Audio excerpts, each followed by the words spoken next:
I always believed that a home remembers the hands that build it. Mine remembered my husband's hammer marks, the laughter of my children, and the creak of the old rocking chair by the window. It was supposed to be the place where I would grow old gracefully, not the place where my own flesh and blood would turn me into a guest. It started small. My daughter, Elaine, began coming by with her husband, Mark, every weekend. At first, it felt like love. "Mom, let us help you with the heavy stuff," they'd say. Then, one Sunday, Elaine smiled as she brought over a few papers to sign. She said it was to simplify the bills. I didn't ask questions, I trusted her. Weeks later, I started receiving mail addressed to Mark and Elaine Lowry, not Margaret Lowry. It didn't take a genius to realize what was happening. One morning, Elaine came with a forced smile and said, "Mom, we think it's time you moved into something smaller, maybe assisted living." My heart dropped. "This is my home," I said. "Your father built it," she sighed, pretending to be gentle.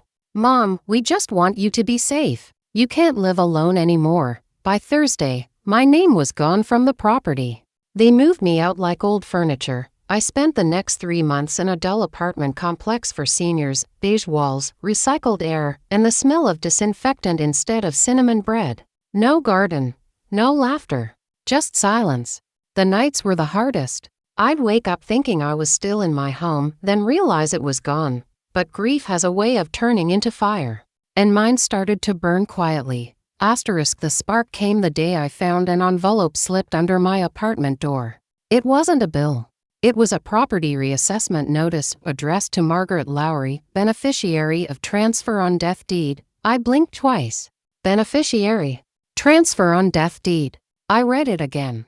And suddenly, I remembered a summer 3 years earlier, right before my husband, George, passed. He'd made me sign a paper at the courthouse. I hadn't understood much of it then, just that he said, "If anything ever happens, Maggie, this house will always be yours. No one can take it away." I sat down, trembling. Could it be? That house still legally belonged to me. The next morning, I took the first bus downtown. The courthouse clerk, a kind woman with coffee-colored hair and readers perched on her nose, helped me search the public records. There it was, clear as day, transfer on death deed filed by George A. Lowry, granting the property to Margaret L. Lowry. I laughed so hard I cried. They had taken my furniture, my photos, and even my cat, but they hadn't taken the one thing that mattered most, the title. That weekend, I walked back to my old street. The roses were blooming, the ones I planted decades ago. My daughter's car was gone. The windows were open, and I could smell my cinnamon curtains. I knocked on the door. Mark answered, looking like he'd seen a ghost. "Mom, what are you doing here?" I held up a thick manila folder. "Coming home." He tried to laugh it off. "We own this place now, do you?" I said, sliding the document out. "Because according to the county clerk's office, when George passed, the house reverted to me. It never transferred to you. You refinanced illegally." The color drained from his face. I didn't need to yell. The silence did it for me. Elaine appeared at the top of the stairs. "Mom, please no," I said quietly. "You've said enough. I'm done being the polite one." The next few weeks became a storm of paperwork. I hired an old friend, Jameson, who'd been a real estate lawyer for 40 years. He didn't charge me a dime. He sent a notice of claim of title ownership to the mortgage company, the bank, and the county assessor. He also filed an injunction preventing any sale or refinance until ownership was verified. When the first hearing came, Elaine didn't even look at me. Her lawyer tried to spin a tale, said the Todd deed was outdated, that intent mattered more than paper, but Jameson just smiled and said, "In Texas, a recorded transfer on death deed supersedes any unrecorded transfer or refinance not executed by the legal owner." The judge nodded. Case adjourned. Ownership restored to Margaret L. Lowry. That night, I stood in my kitchen again. The tiles were the same ones George laid by hand. I touched the wall where our growth chart still showed pencil marks. Elaine, age 7. David, age 10. And I wept, not out of vengeance, but because peace had finally come home. But the story didn't end there, because revenge, real revenge, isn't about shouting or suing. It's about reclaiming your life so fully that those who wronged you have to watch you live it better than before. The morning after the court ruling, I brewed a pot of coffee strong enough to wake the ghosts in the attic. Then I opened my front door wide and let the sunlight pour in. For the first time in almost a year, the house felt like mine again, not just in paper or principle, but in pulse. A small crowd had gathered at the edge of my driveway. Neighbors I hadn't seen in months. They'd heard about the court case. Apparently, news travels faster than truth in small towns. "Margaret," said old Mr. Riley from next door, "you really did it. You beat them." I smiled. "No, Riley, I outlasted them." Elaine didn't come by that day. She didn't call either. But she did send a single text, "We need time. Please don't contact us." I stared at the message for a long while. Then I deleted it. Love doesn't beg for space from betrayal. Instead, I walked out to the back garden and pulled on my gloves. The soil had hardened, weeds snaked where roses once stood, but I knelt anyway and started pulling. One root at a time, one bed at a time. It wasn't gardening, it was therapy with a shovel. By sunset, my back ached, and my heart felt strangely light. I whispered to the earth, "You and me, old friend. We're not done yet." 2 weeks later, a certified letter arrived from Elaine's lawyer. It stated, politely but coldly, that they were vacating the premises under protest, requesting reimbursement for investments made in the property during occupancy. Investments. They meant the new marble counters and the luxury fridge they bought with my pension. I called Jameson. He chuckled so softly I could almost hear the grin. "Margaret, they can file whatever they want. None of that changes the title. You owe them nothing. If they sue, we'll counterclaim for unlawful possession and emotional distress." I didn't want a war, but I also didn't want to bow again. So I let the silence answer. A month passed. No calls, no letters. And then, out of nowhere, a small knock. It was Lily, my granddaughter. Barely 12. She stood there clutching a showbox and a tear-stained envelope. "Grandma," she said softly. "Mom said I shouldn't come. But I missed you." I opened my arms, and for the first time in a long time, I held something worth keeping. Inside the showbox were old photos, my wedding day. George fixing the porch, Elaine in her prom dress. Lily whispered they were going to throw them away. Something inside me broke, but not from weakness, from release. "Not while I'm alive," I said. "These are staying right where they belong." That evening, Lily helped me hang the pictures back on the staircase wall. She giggled every time she saw her mother's 80s hair or my enormous glasses. The house echoed again, not with pain, but with laughter. And somewhere between photo frames and brownies cooling on the counter, I realized this was the real victory. Not the title, not the deed. It was the return of belonging. The next few months were quiet. The seasons turned golden. The roses bloomed again. I started something new, a small community supper on Sundays called the Porch Table. Anyone lonely could drop by. We'd share soup, talk, cry a little, laugh more. I didn't charge a cent. People brought pies, bread, sometimes just stories. And slowly, my house became what George always wanted it to be, a place where nobody leaves hungry. By spring, even the local paper caught wind.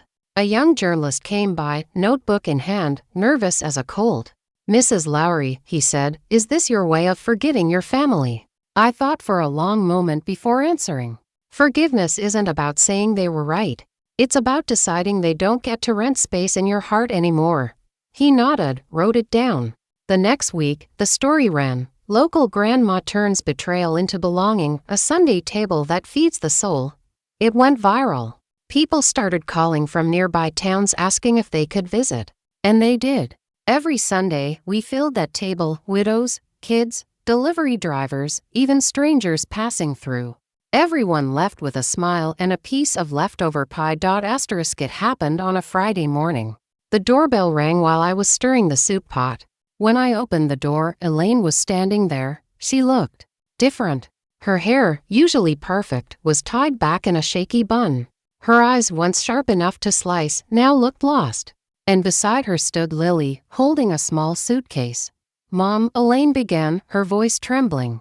"Can we talk?" For a heartbeat, I almost closed the door. Every memory, the eviction, the lies, the humiliation, flickered behind my eyes like a film reel. But Lily's small hand gripped her mother's. "That's what stopped me." "Come in," I said softly. The air between us was thick as old honey. They sat at the kitchen table, the same one George and I bought in 1972. I poured coffee and watched Elaine's fingers shake as she wrapped them around the cup. "I messed up," she said finally. "I thought I was protecting you. But really, I was protecting my own pride." Mark left. He said I ruined everything. And maybe I did. She wiped her eyes, and for the first time since she was a child, she looked small. "I don't expect forgiveness," she continued. "But Lily needs somewhere to stay until I get back on my feet. I'll find a place soon, I swear." I looked at my granddaughter. George's eyes were wide and hopeful. I thought of all the years we'd lost to silence. And I thought of all the love still waiting in the corners of this house. "You both can stay," I said. "But under one condition." Elaine frowned. "What condition?" "That you both eat at the porch table this Sunday, not as guests, but as family." That Sunday, when Elaine and Lily walked into the dining room, people whispered but smiled. Elaine helped serve the soup. Lily folded napkins into shapes that looked like forgiveness. And when dinner was done, Elaine stood up, cleared her throat, and said, "I stole my mother's house once. She gave it back to me, not the property, but the home. I just want to say thank you." No one clapped. They didn't need to. It was the kind of silence that blesses you more than noise ever could. Weeks passed. Elaine got a job at the community center. Lily enrolled in the local school. They started calling the spare bedroom the lilac room because of the curtains. And slowly, the three of us became something new, not the family we were, but the family we chose to be again. One night, Elaine came to me holding the same folder I once carried into that courthouse. "Mom," she said, voice low, "I updated the deed. When I'm gone, it's yours again. Or Lily's, whatever you want." I smiled. "No more papers, honey. Just promises. Those last longer." She laughed through tears. "Okay, Mom." And that's how it stayed. Until the summer I turned 85. That's when I started getting letters again, but this time, not from lawyers. From people. A woman from Dallas wrote, "I read about the porch table. My daughter doesn't speak to me. But your story gave me courage to try again." A man from Ohio sent a photo of his mother's kitchen with a sign that said, "Porch table, open Sundays." Thousands of miles apart. People were turning pain into places of peace. One evening, I sat on my porch watching the sun settle behind the oaks. Lily came out with 2 cups of cocoa. "Grandma," she said, "do you ever miss the quiet?"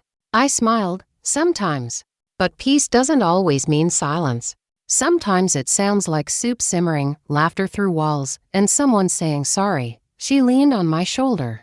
"Mom says you saved us." I looked at the sky, all painted gold. "No," I whispered. "Love did. It just needed a little paperwork to remind it where it belonged."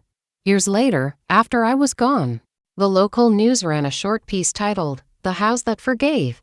They said the lights at the porch table still glow every Sunday. And on the wall above the old dining table, there's a framed quote written in Lily's hand, "Belonging isn't a deed. It's a decision."